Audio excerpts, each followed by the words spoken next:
Pemirsa, aksi demonstrasi di pesantren Al Zaitun Indramayu, Jawa Barat akan kembali digelar pada Kamis lusa. Sekitar 1.000 demonstran yang mengatasnamakan Aliansi Santri Indonesia untuk Rakyat Indramayu akan mendatangi pesantren Al Zaitun di Kecamatan Gantar, Kabupaten Indramayu pada hari Kamis. Santri mendesak agar proses hukum terhadap pimpinan pesantren Al Zaitun dalam dugaan penistaan agama. Saat ini, kawat berduri masih terpasang di tepi jalan persis di depan gerbang masuk pesantren. Kawat belum dilepas sejak unjuk rasa pada 22 Juni lalu. Petugas keamanan pondok pesantren pun juga berjaga di depan gerbang.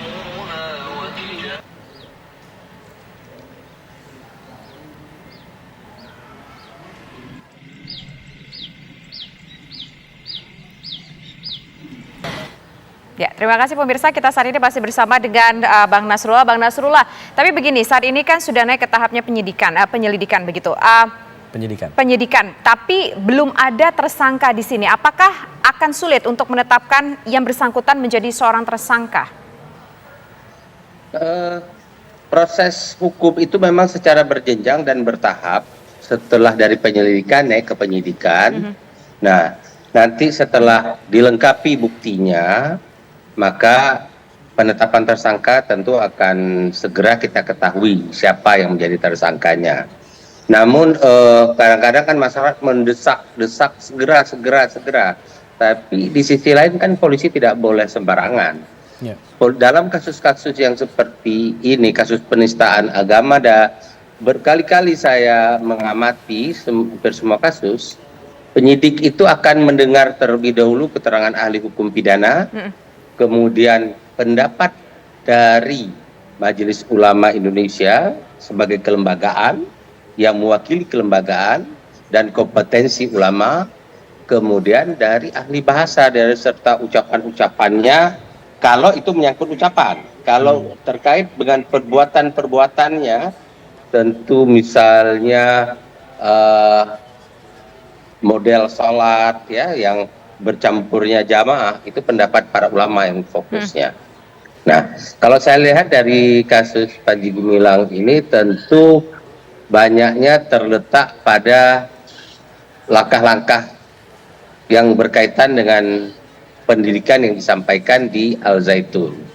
Nah, kita kan belum tuntas mendengar pemeriksaan terhadap saksi-saksi atau bekas murid-murid yang ada di pesantren Al Zaitun. Tetapi yang tertayang di berbagai media online tentang adanya sholat bercampur jamaah pria dan wanita, yaitu sudah sebagai bukti yang sebenarnya. Tinggal dikonfirmasikan kepada orang-orang yang hadir di dalam sholat itu, sudah cukup itu sebagai bukti. Telekonferensi itu menjadi keterangan saksi nanti setelah mereka mengakui. Bukan telekonferensi ya, video tadi itu bisa menjadi alat bukti keterangan saksi dan menjadi barang bukti ketika dikonfirmasi kepada pihak yang ada di dalam video itu. Nah, kemudian saya rasa negara tidak akan tinggal diam dalam kasus yang seperti ini. Karena dampak bagi kehancurannya luar biasa. Tadi saya sudah mengatakan istilah pendangkalan akidah.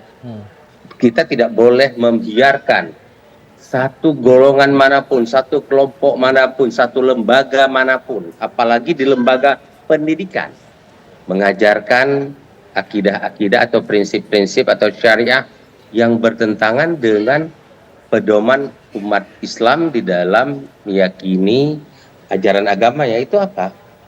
Kita selama ini telah dididik sumber hukum dalam hukum Islam itu Al-Quran, hadis, sunnah Rasul, kemudian turun kepada pendapat-pendapat ulama, ya, ijtima', qiyas, dan lain-lain. Dan itu adalah sumber hukumnya.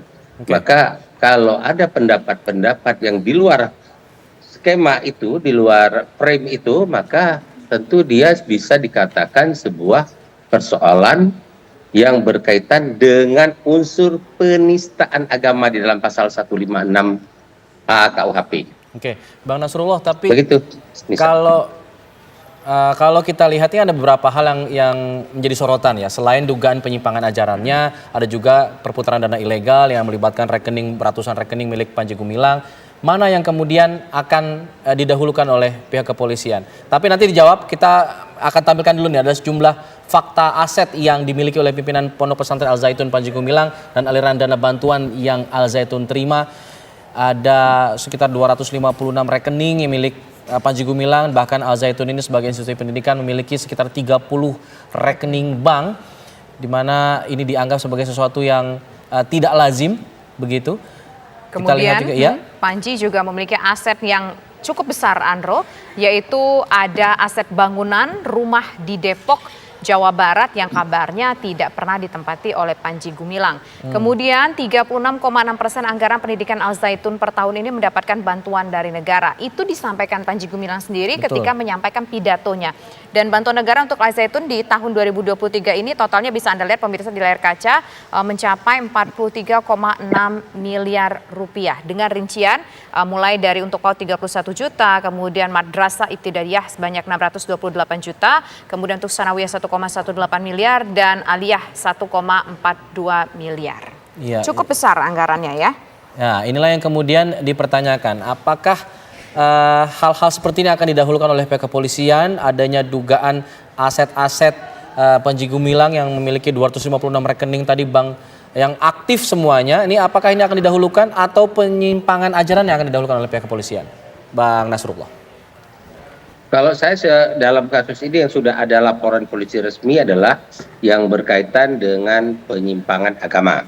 Nah, terkait dengan aset-aset rekening tersebut, maka kalau kita ingin mengatakan tindak pidana pencucian uang, maka harus ada predicate crime dulu. Predicate crime itu apakah uang tersebut diperoleh dari hasil kejahatan, dan kejahatannya itu terbatas yang sudah disebut di dalam Undang-Undang Pencucian Uang, penggelapan, penipuan, pencurian, korupsi, ya, perdagangan orang, narkoba, dan beberapa itu. Maka dalam kaitan soal jumlah aset, saya tidak terlalu berpikir, tetapi sumber dananya ini apakah dari kejahatan atau bukan. Nah, misalnya sumber dana dari bantuan negara, ya itu tentu bukan kejahatan yang 46M. Tetapi sayang sekali negara tidak hati-hati dalam hal ini.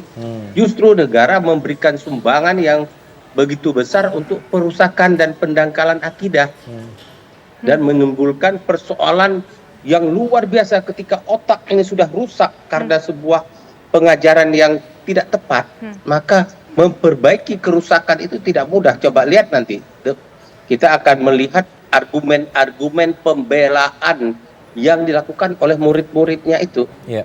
Padahal seharusnya jangan diuji oleh masukan yang sudah dimasukkan ke otak oleh cara pendidikan atau ilmu yang salah, tapi diujilah oleh orang-orang yang berkompeten, yaitu para ulama-ulama, majelis ulama, ya.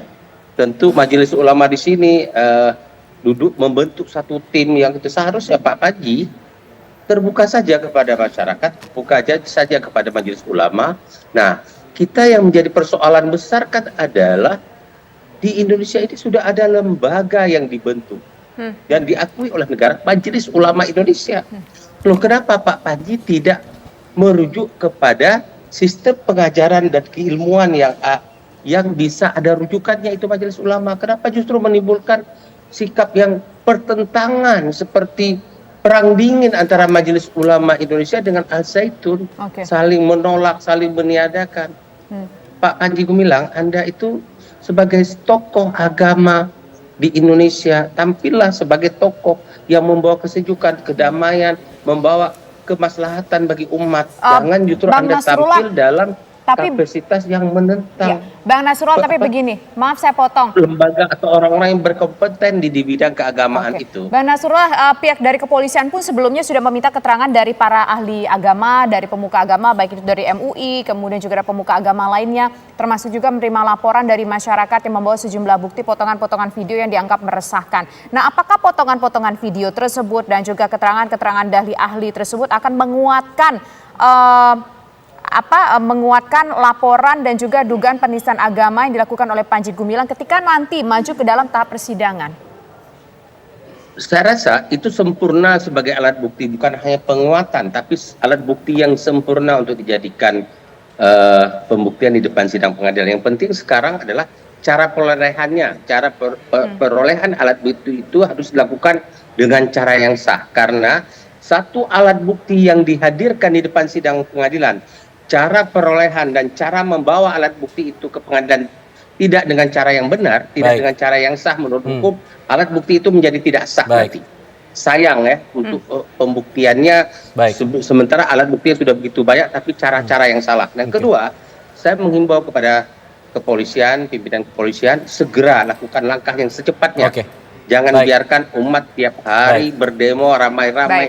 Kos bagi negara luar biasa. Coba ribuan orang yang tidak bekerja, tidak mencari nafkah hanya untuk demo-demo tiap hari, beratusan uang, ratusan juta bahkan miliaran uang yang dikeluarkan oleh negara. Sampai sejauh ini pihak kepolisian masih terus tentunya untuk berusaha mengungkap apakah ada unsur penistaan agama di sana, termasuk juga mungkin ada unsur-unsur kriminal lainnya, mungkin juga termasuk aliran dana tadi. Tapi sayang sekali Bang Nasrullah, waktu kita sudah terbatas, waktu kita sudah habis.